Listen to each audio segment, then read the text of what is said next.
I don't mean to be rude, but do you have a more comfortable chair? This one's really hurting my back. Oh my God, Quagmire! You come out from under there! From engaging in taboo relationships to betraying trust, Quagmire's been a busy bee doing the unthinkable with the untouchables. And today we're bringing you our top 6 worst things he's done.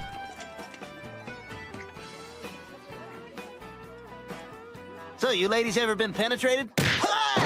Number 6, beating Brian. I have some news. Tell me. I met someone. What, you did? Oh my God, Glenn, he's amazing. I couldn't be happier. Really? What's his name? No!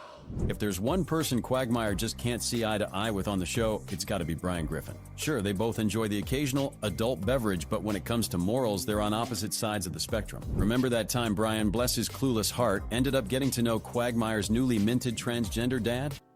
You know, we are in a hotel. And I'm in room 406. Go on ahead, I'll settle up. Brian had no clue who he was hooking up with, but Quagmire, on finding out about this whole family affair, dude went from smooth operator to MMA fighter. Quagmire barges into the Griffin home and ruthlessly beats Brian throughout the house.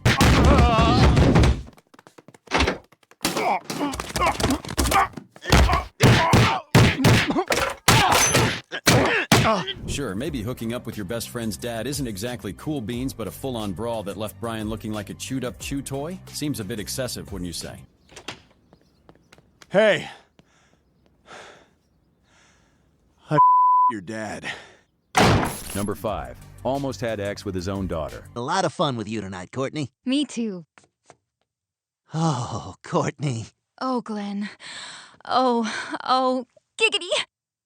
We all know Quagmire gets around like a whole lot. Dude's probably got many Quagmires running around everywhere. Just look at the 3rd grade class at Martin Mole Elementary. Half the kids probably have his eyes and that same mischievous grin. And that's just one class in one town. Imagine the odds of Quagmire offspring scattered across the globe like some kind of twisted Where's Waldo.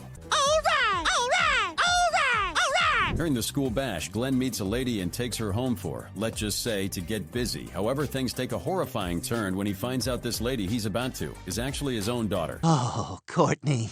Oh, Glenn. Oh, giggity. Oh, but hey, give credit where credit's due. Our man Quagmire's always prepared for situations like these. A few moments later. Here, rub this up and down on the inside of your cheek. Giggity. Ah, stop saying that!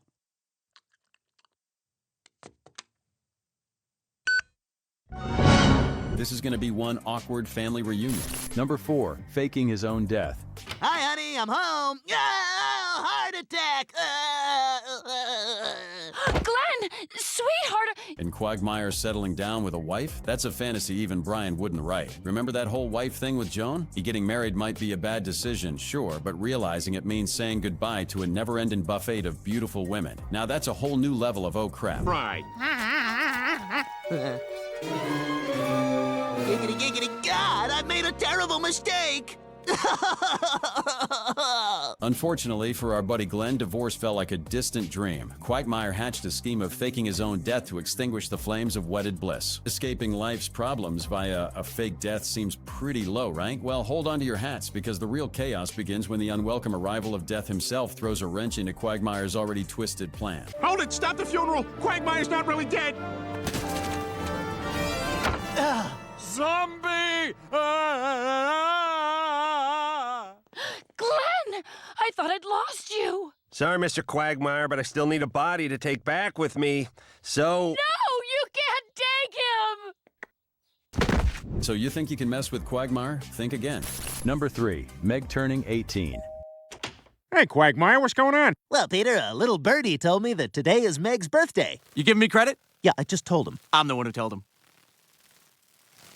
So, where is the birthday girl? We all know Quagmire can't resist the ladies. It's practically his kryptonite. But what if it's your best friend's daughter? Well, folks, when it comes to Quagmire, no situation is off limits. Hey, where's that pinky going, huh? Where's he going? What's he do? Get back here. There you go. It all kicks off when Meg's family throws her a surprise party, and as usual, Peter manages to mess things up. Well, there wasn't much to ruin in the first place, but leave it to someone to remember that little Meg is turning 18, stepping into adulthood. Well, it's your 18th birthday, Meg. That's a very important milestone in a young woman's life. Having no one from your school show up at your birthday bash is bad enough, but throw a creepy neighbor into the mix, and you've got the recipe for the worst birthday ever. A Quagmire takes Meg out on a date and even attempts to seduce her at his remote cabin. He might have succeeded if Peter and Lois hadn't shown up unannounced. There you are, you son of a bitch! You get away from my daughter, you pervert! Number 2, murdering the Simpsons. See, that wasn't so bad, was it? Oh, I gotta say, that was fantastic. What do you say we go back to your place for round 2? Sounds good to me.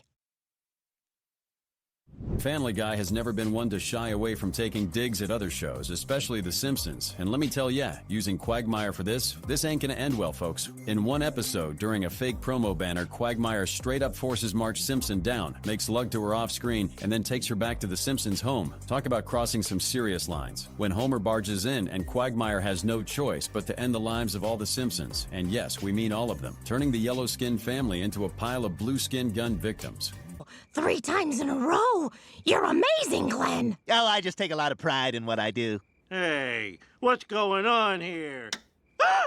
Get off my wife! Oh my God! Oh my God! Ugh, you shot my homie. I'm calling the police. Ay, caramba! Mom and Dad are dead. Oh no! Who will pay for my saxophone lessons? Well, nothing new for Quagmire since he has a history of doing these stuff, but taking a cheap shot at The Simpsons, that was a new low for Quagmire.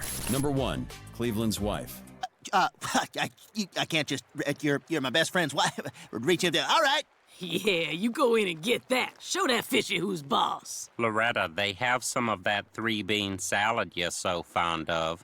Hey, Quagmire. And for all of Quagmire's sexual antics, you'd hope he'd respect the boundaries of friendship, especially when it involves his buddies' spouses. But hey, once Quagmire is in the picture, notions of restraint fly out the window faster than you can say. Giggity, giggity. And Quagmire finds himself in hot water after getting involved with Cleveland's wife, Loretta. Even though Loretta initiated the affair, Quagmire jumped right in without a second thought. That rascally Quagmire always up to his old tricks. Peter Griffin, temporarily suspended CPR. Holy crap! We should go. What was that? Shut up and put some more of that sugar in my bowl. Evelyn catches wind of the affair and gives Loretta the boot. But by episode's end, he and Quagmire patch things up. It's a wild ride, but at least Quagmire can cross off sleeping with a friend's wife from his list. You violated the sanctity of my marriage.